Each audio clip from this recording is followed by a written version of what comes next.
связи со служебной необходимостью прибыл в город Ижевск.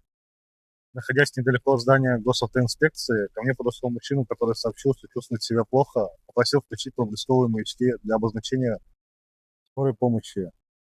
Я осознавал, что в подобных ситуациях критически важна каждая минута.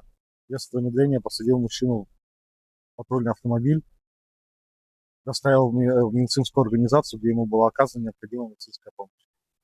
Мужчина, 41 год, поступил к нам в приемное отделение, был доставлен сотрудниками ГИБДД. Он им пожаловался на боль в грудной клетке. Ну вот они его привезли как в ближайшую медорганизацию к нам. Сняли мы ЭКГ, и по ЭКГ уже поставили инфаркт. Самое важное в этой ситуации то, что пациент был вовремя доставлен. Буквально боль возникла, в течение 20 минут он уже был здесь.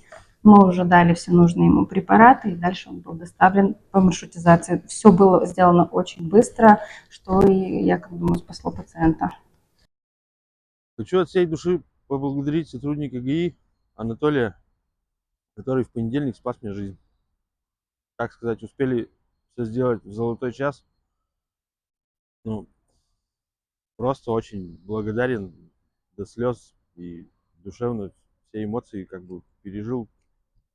Я очень рада, вот прямо я до слез рада, что у меня остался живой. Спасибо ему большое, огромное спасибо, прямо от всего сердца. Еще хочу поблагодарить сотрудников больницы, врачей первой РКБ и кардиологии.